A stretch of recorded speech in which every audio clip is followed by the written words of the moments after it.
Hürmetli vatandaş. Leksiya muhakemenin devamı. Bugünkü islaha 2024 yılı 1. ayının 19. günü. Haftaki cüme vatandaş. Endi sizlerge sözleydiğimiz bundak. Hazır Erken Asya Uygur Til Grupsu da iki parça haber kepti. Bu haber sizin hayacanı saldı. Görüp buldunuz. Şundak bolsa mı? Endi ben bunun birisini küçük görüptüm ben. Mesela bunun birinci mavzusu nime desiniz? Uygur faaliyetçiler Aksaray'da yani bir kıtım Uygurların talebini oturup koydu. Mavzulu haber 23. yılı 12. ayının 20. günü Erken Asya Uygur Til Grupsu ilan kılındı. Haberini muhbir Aziz tayarladı. Haber mundak başlandı. 13. dekabr günü şu yıl yani 2023 yılı Amerika Devlet Xavfsizlik Kengesi NSC Amerika tevessüdeki Uygur faaliyetçileri Amerika Uygur Birleşmesi'nin reisi Elpidar İltabir Advokat Reyhan Esat ve Ziba Muratlı ile Aksaray'da məxsus söhbətləşdi. Kattigəp vatandaşa. Kattigəp. Tək-təkdə kirib çıxsınız, inçki təkşürüb baxsınız, inçki təhlil qılsınız, inçki oylab baxsınız, hətta təsavvürünüzü tazı çunqurlab, oylab baxsınız. Bu işler, adı işlemez vatandaşa. Onun üstüge Uygur milleti hazır vatanda Xitayning mustamlikisi de tartıp atkan azap ukubet bu addi emas vatandaşım. Ben tünügün dedim. Dünyada hiç kandak bir milletin beşi kemmeydi bu kelgülük. Endinizme bundak kelgülük dünyada hiç kandak bir milletin beşi kelmeydi. Çünkü Uygurlarda bunlar tayyarlık mı yok? Uçuğunu etkanda ceza lagırı kuruludu. Uygurlarını ceza lagırı solaydı. Kıynaydı. Xitay Kompartiyası neme kılsa şunu kılıdı. Ahırda börekini ciğerini elip satıdı. Halkara soğuduğu katlaştırdı.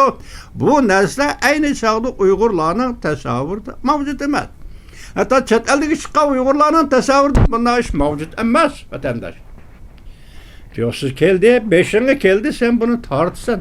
Çağrı yok çünkü senin de çağrı olsa karşılık görüstəleydiğen çağrı olsa özünü qoğdap qalalaysan çağrı yok. Karşılık görüstəleydiğen çağrı yok. Şundak bir məzlum milletin beşlikəgən bu gün. Yani şu günkü münasebetlik şu Uygur'un münasebetlik Uygur'un vekilleri bugün Aksaray'a girip Amerika'nın en nazik bir organı, devlet organı yani prezidentten bakınıdaki bir işhana desinizin buludu. NSC müşekirip Uygurlar özden derdini sözüldü desiniz sizin təsəvvürünüzə nemelerin kildi kaldığını özünüz biləleysiz vatandaşım. Məlum bu işçə deydi haberde Devlet Xavfsizlik Kengesi Amerika prezidentinin xavfsizlik, devlet xavfsizliği onundakin hərbi ve taşqi işlah meseleleri boyunca karar elişidiki birinci mənbə bulup Aksaray'ın en mühim panksiyelerinin içindeki mühim panksiyedir. Tebrikleyimiz Elpida Hanım. Ötken yılı sizin bu haberinizi görmegen iken ben bugün uçurap kaldım ben açtım bir radyonu. Başka bir haber nasılsam şu haberine yeniden çıktı. O başka haber degenimiz değil mi? Başka bir haber emez. O bugünkü yenilik. Uygur için etkanda bugünkü yenilik. Uygur'un siyasi hayatındaki bugünkü yenilik. Yani devamlaşıvatkan Uygur vakaları ve Uygur kırgınçılığı ve Uygur kişilik hukuka bağlı kaldı. Bugün yani kaç gün 2024 yılı 1. ayının 18. günü yüz bergen iş devlet Amerika Koşmuş Ştatları Devlet Meclisi Kengeş Palatası'nın senatörleri devlet işlah katibi Antony Blinken'e xat yazıp 1. ayının 23. günü Birleşken Devletler Teşkilatı'da Uygur meselesini oturgu koyuşunu talep kılgan bir gün. Şuna bu iş kaltız iş vatandaşı. Yuqorqi Oqsaroy endisi bo'lsa, Kengash palatasi senator. Gördünüzmü? Şunundan bir narsani bilib oling, vatandoshim. Men shundoq deyman, mush paket aslida juma. Keyingi voqeaning taraqqiyoti, zamonning taraqqiyoti bog'liq deydi. Mush ikki parcha xabarga qarab turib, biz 2024-yili yana Amerika Qo'shma Shtatlarida Uyg'ur masalasi bo'yicha zor siz alqışlaydigan, sizni hayajonga soladigan siyosatlarning o'ttirg'i chiqadiganligini mo'ljallaysiz vatandosh. Ama bugün Alpidala Oqsaroyga kirgan kun, xabar qilgan kunni hisoblaylik. O o'tgan yili 12-oyning 20-kuni ekan, 2022-yili 12-oyning 23-kuni. Vatandosh. Mush yilni farq eten bilim 2021-yilimi 12-oyning 23-kuni Oqsaroy prezident Joe Biden Uyg'urlarni majburiy emgak silish qonunini cheklash to'g'risida bir qonun imzo qo'ydi. 1 yil o'tdi deyli, ya 2 yil o'tdi deyli.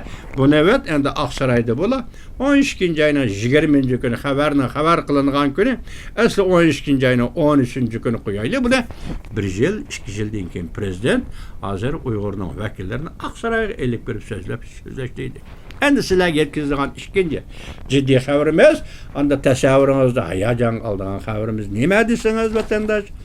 Amerika Kengash palata a'zolari Antony Blinkenni Birleşken Devletler Teşkilatı'da Uyg'urlar masalasini o'ttirib qo'yishga chaqirdi. Katta mika vatandosh. Mavzuli xabar 2024-yil 1-oyning 18-kuni Erken Osiyoning Uyg'ur til guruhi e'lon qilindi. Xabarni radioning muxbiri Iroda tayyorladi. Rahmat xonim. Iroda xonim, sizga rahmat. Tayyorladi. Xabar mundaq.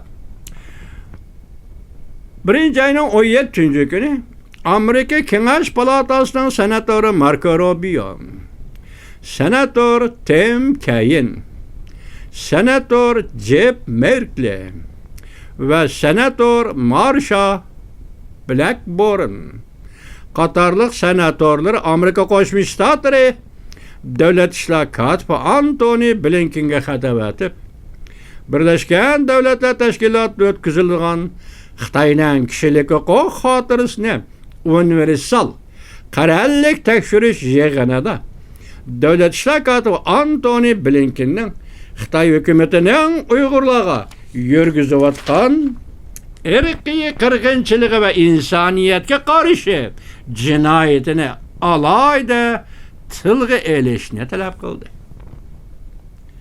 O'tgan yili 2023-yili 10-oyning 18-kuni Amerika Qo'shma Shtatlari boshchiligida Kanada, Isroiliya, Angliya, Germaniya qatorliq 51 davlat imzo qo'yib, Uyg'urlarning kishilik huquqiga ko'ngil bo'ldi. Vaqtning barobarligi yoki vaqtning parallel kelishidan aytsangiz, dal shu kuni 10-oyning 18-kuni Rusya Federatsiyasining prezidenti Vladimir Putin Beijingda reis Xi Jinping bilan 3 soat maxfiy suhbatlashdi vatandosh. Men nima deb kelyapman? Boshdan oxirisiz deb kelyapman. Uyg'uriston masalasi Rusya Federatsiyasi bilan navbatda Xitoy o'ttirisidagi masaladir deb kelyapman vatandosh. Shuna so'zlashdim, o ketdi. 12-oyning 18-kunidagi ish endi hozir 2024-yili 1-oyning 18-kuni kelganda, mana shu 2 oy yoki 3 oy ichida senatorlar, Kengash palatasining senatorlar, bu Kengash palatasining senatorlar mandaq nuqtadan aytgan Amerika Davlat Majlisidagi faoliyatchi senatorlar bor. Muşlarning hammasi burundan tatib Uyg'urning kishilik huquq ko'ngil bilib kelayotgan senatorlar bor. Marco Rubio, nopuzli qarbob, Tim Kaine, masalan Jeb Merkley ve senator Marsha Blackburnlar, bularning hammasi boshdan oxir Uyg'urlarning kishilik huquq davlat majlisi eg'izga ilinsizlar. Moşu kişilik hukuk meselesi Uygurlar köngül bilip kilovatkan senatörler bu vatandaş. Andim deymez yazgan xatda, mesela Kengaş Palata azalarının mezkur xetide Uygurlar ve Uyguristan'daki başka Müslüman halklarga yürüzüvatkan ırkı kırgınçılık ve insaniyet karşı cinayetin hele hem devam kılıvatkanlığını eskertti.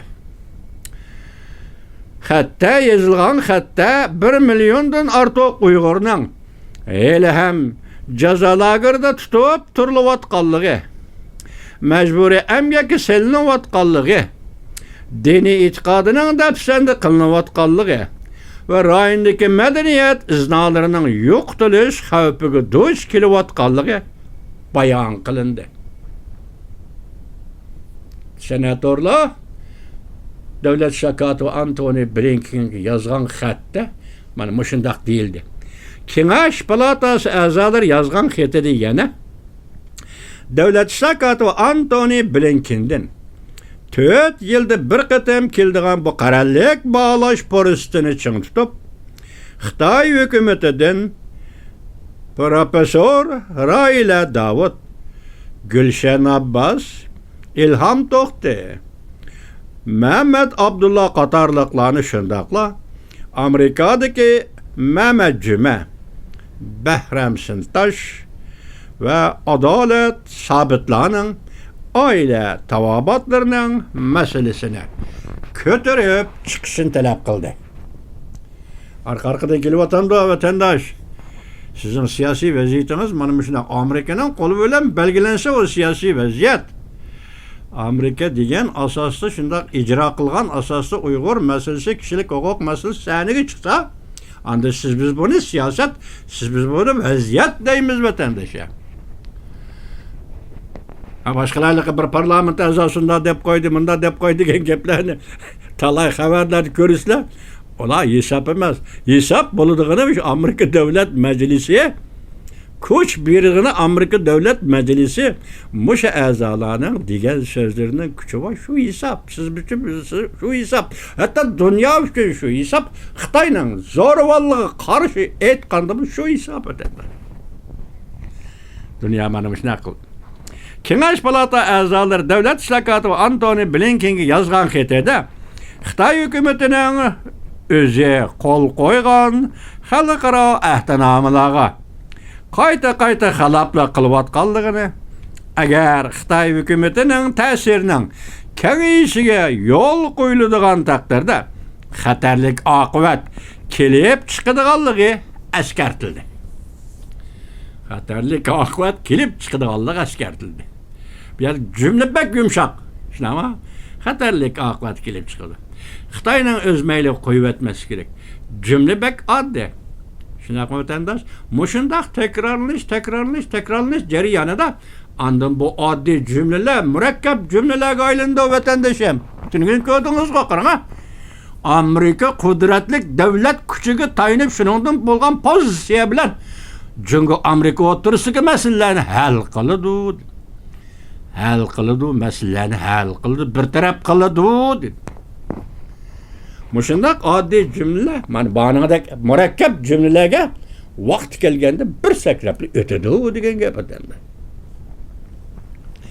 Kengash Palata a'zolari yozgan xatida yana Xitoy hukumatining Amerika fuqarolari Tibetlar va Hong Kongliklarga tutayotgan muomalasini tilga ilib o'tdi. Bu xabar Erkin Asiya Gruppasi biri İrada Xonimning biri muxbir Azizning. Rahmat sizlarga yigitlar, xonimlar. Shunday xabarlarni berib tursangiz, kunda desak, kunda anglasak oxir bir natija chiqadi, bir umid kirgan bo'lar edik. Lekin andi-sandi kelsin-ol, lekin dabdabali xabarlar. Bu xabarlarni berishlar, mana bugun men bir aytdim, bir yetkazdim, men o'zimning anglig'uvchilari va radio panketimdagi azimatlarga va xonimlarga. Yani bunu tahlil qilishim kerak edi. Hozir tayyorligim yo'q. Yani bir kun to'g'ri kelgan vaqtda men tahlil qilaman qayta. Buni saqlab qo'ydim. Mana eng maxfiy yoki eng kuchli materiallarni saqlaydigan sandiqimda saqlab qo'ydim. Rahmat sizlarga, Erkin Asiyaning muxbirlari.